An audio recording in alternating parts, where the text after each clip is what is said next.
Hello friends, welcome back to my YouTube channel Inside Organon. Today's topic is causes of disease. Among the causes of disease today, we will be discussing the first cause, that is the exciting cause. But before we move on, do not forget to subscribe my YouTube channel and hit the bell icon so that you never miss any updates from Inside Organon.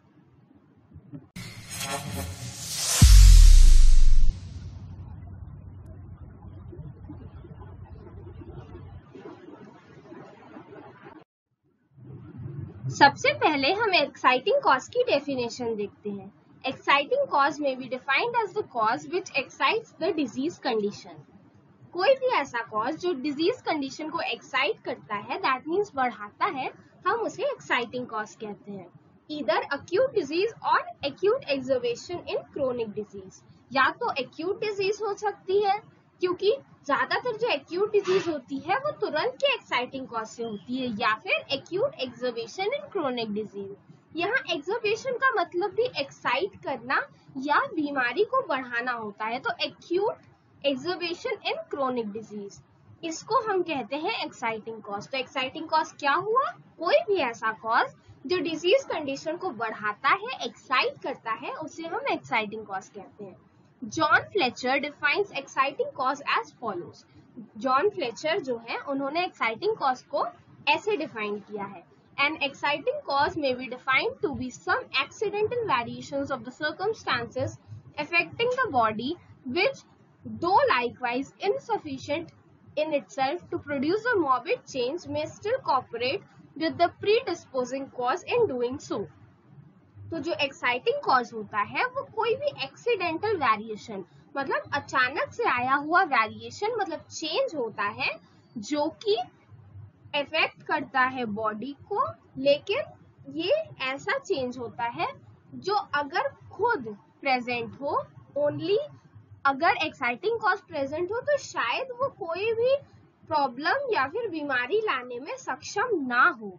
लेकिन अगर वो पहले से जो causes present हैं उनके साथ cooperate करता है तो वो डिजीज प्रोड्यूस करने में सक्सेसफुल हो जाता है.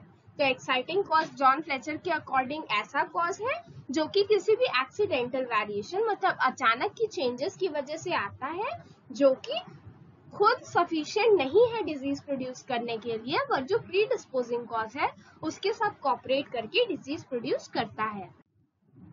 Now types of exciting causes, इसमें दो है यहाँ पर. फर्स्ट है इंडिविजुअल, नेक्स्ट है कलेक्टिव. तो इंडिविजुअल है want of optimum hygienic condition.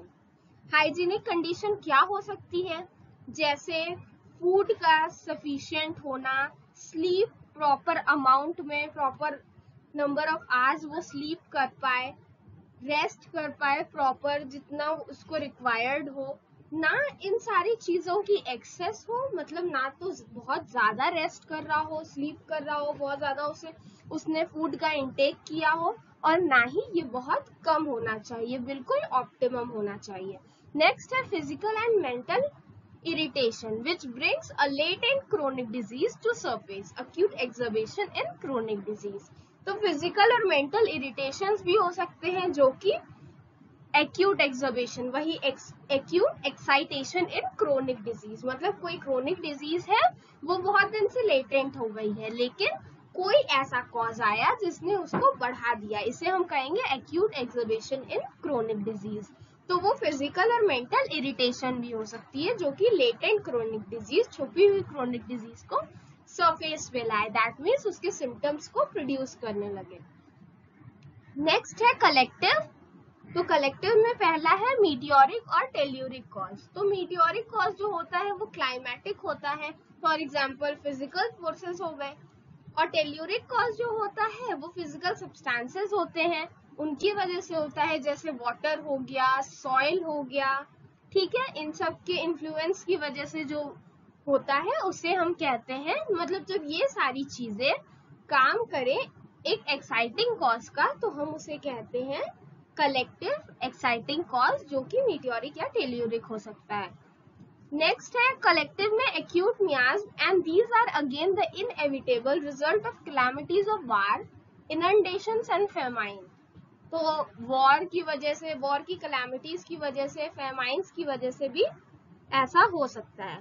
तो ये टाइप्स ऑफ एक्साइटिंग कॉज में हमने समझा कि ये 2 टाइप के थे और इसमें भी इंडिविजुअल के अंडर 2 थे, वांट ऑफ ऑप्टिमम कंडीशन। तो ये सारे बेसिकली वो पॉइंट्स हैं जिनके एब्सेंस में या फिर ऐसी चीजें हैं जो एक एक्साइटिंग कॉज की तरह वर्क कर सकती है किसी भी एक्यूट डिजीज को कॉज करने के लिए, या फिर acute exacerbation of chronic disease, मतलब क्रोनिक डिजीज को एक्यूट इफेक्ट्स लाने के लिए या एक्यूट सिम्टम्स देने के लिए। Moving on, role of exciting cause. इसमें रोल ऑफ एक्साइटिंग कॉज सबसे पहले हम देखते हैं एक्यूट डिजीज में एक्साइटिंग कॉज का क्या रोल है। तो एक्यूट डिजीज क्या होती है, वो लेटेंट सोरा जो होता है उसकी वजह से होती है। फ्रेंड्स, मैंने ऑलरेडी एक्यूट डिजीजेस पे एक वीडियो बनाया हुआ है, आप उसको जरूर देखिएगा। आप आई लिंक पे उसका लिंक देख सकते हैं, उस वीडियो को जरूर देखिएगा। I am sure it will be helpful. तो यहाँ पे हम आगे बढ़ते हैं। Exciting cause like overeating और overheating etcetera arises the latent or dormant sora causes acute disease। तो एक्यूट डिजीज क्या है, एक्यूट डिजीज में क्या रोल है एक्साइटिंग कॉज का। तो एक्साइटिंग कॉज कैसा हो सकता है जो कि एक्यूट डिजीज कॉज करे। सपोज आप कहीं पार्टी में गए, आपने बहुत ज्यादा खाना खा लिया, या फिर आप अचानक से गर्मी के मौसम में बाहर निकल गए और ओवर हीटिंग की वजह से आपको कोई प्रॉब्लम हो गई। तो ये जो ओवर हीटिंग है या फिर ओवर ईटिंग है, ये कॉज करेगा, ये प्ले करेगा रोल एक एक्साइटिंग कॉज की तरह, जो कि लीड करेगा एक अक्यूट डिजीज को। ठीक है, आगे नेक्स्ट है role of exciting cause in chronic disease. तो इसमें पहला हो सकता है क्रोनिक डिजीज किस वजह से होती है। तो हम सबको पता है कि क्रोनिक डिजीज के पीछे मियाज्म प्रेजेंट होते हैं। Friends, I have already made videos on मियाज्म, एक पूरी प्लेलिस्ट है, आप आई लिंक पे उसे देख सकते हैं। आई am sure that will be helpful, आप विजिट कीजिएगा जरूर। द क्रोनिक मियाज्म जो होता है वो सोरा सिफिलिस साइकोसिस है, becomes quiescent when the time and circumstances are favourable. तो ये रोल ऑफ एक्साइटिंग कॉज जो क्रोनिक डिजीज में है उसमें लिखा हुआ है कि जो एक्साइटिंग कॉज है दैट मीन्स जो क्रोनिक मियाज्म है, मतलब सोरा सिफिलिस साइकोसिस, वो नॉर्मली क्या होता है क्विसेंट स्टेज। क्विसेंट स्टेज मतलब वो अपना वर्क नहीं करेगा। ठीक है, तो ऐसे टाइम में वो फेवरेबल कंडीशन में क्विसेंट स्टेज में चला जाता है, मतलब लेटेंट स्टेज में चला जाता है। But adverse time and circumstances Rouse them into activity. लेकिन जब एडवर्स टाइम आता है, मतलब जब कठिन सिचुएशन आती है, और कठिन सिचुएशन क्या होगी, मतलब जो लेटेंट या फिर क्विसेंट स्टेज में जो मियाज्म प्रेजेंट है उसको कोई एक्साइटिंग कॉज मिल जाए जिसकी वजह से वो फिर से बाहर आने की कोशिश करे, दैट मीन्स उसका एक्यूट मैनिफेस्टेशंस हो जाए, एक्यूट एक्सर्बेशन हो जाए, उसे हम कहते हैं role of exciting cause in chronic disease. मतलब एक्साइटिंग कॉज जो है वो हमारे जो क्रोनिक मियाज्म है उनके लिए अनफेवरेबल कंडीशन प्रोड्यूस करता है, जिनकी वजह से वो एक्यूट एक्सर्बेशन कॉज करते हैं क्रोनिक डिजीज। क्रोनिक डिजीज के लिए हमारे पास एक एग्जांपल भी है। A person is suffering from bronchial asthma whereas he is exposed to cold, his asthmatic attack starts. Here cold acts as the exciting cause in bronchial asthma, that is a chronic disease.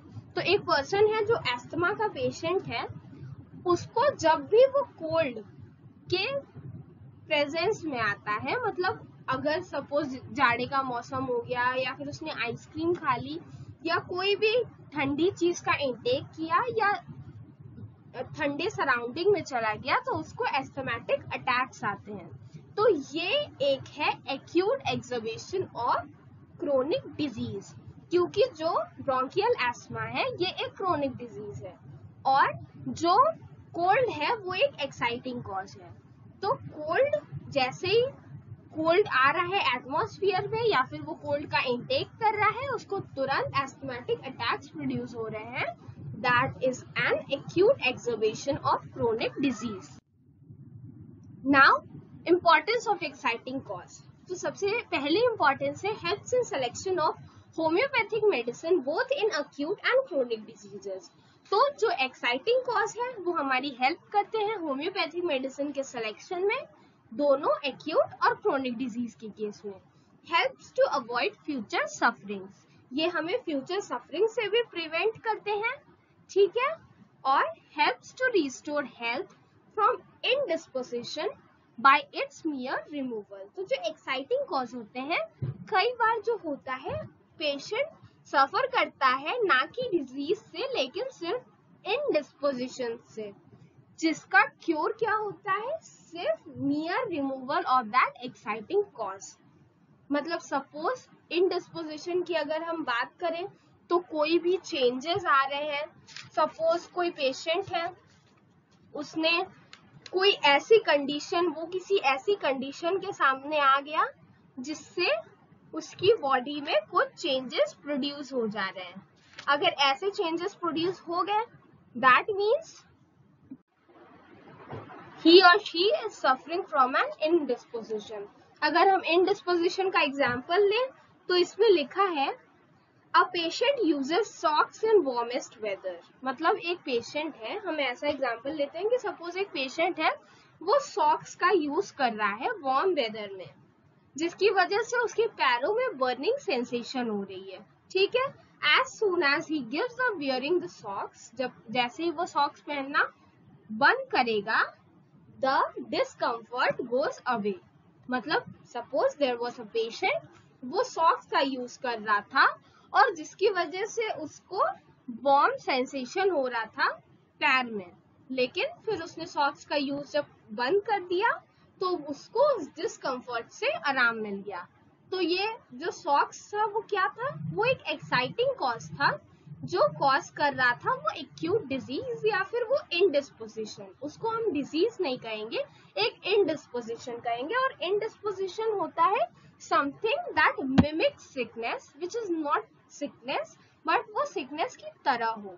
तो ये indisposition को भी eradicate कर सकता है अगर हम जो एक्साइटिंग कॉज है उसको रिमूव कर दें. So friends, this was all about today's lecture. Today we discussed exciting cause. अगर आपको इस टॉपिक में कोई भी प्रॉब्लम हो तो आप मुझसे कमेंट सेक्शन में पूछ सकते हैं. इस वीडियो को लाइक करना और मेरे YouTube चैनल इनसाइड ऑर्गेनॉन को सब्सक्राइब करना और बेल आइकन दबाना मत भूलिएगा. Thank you.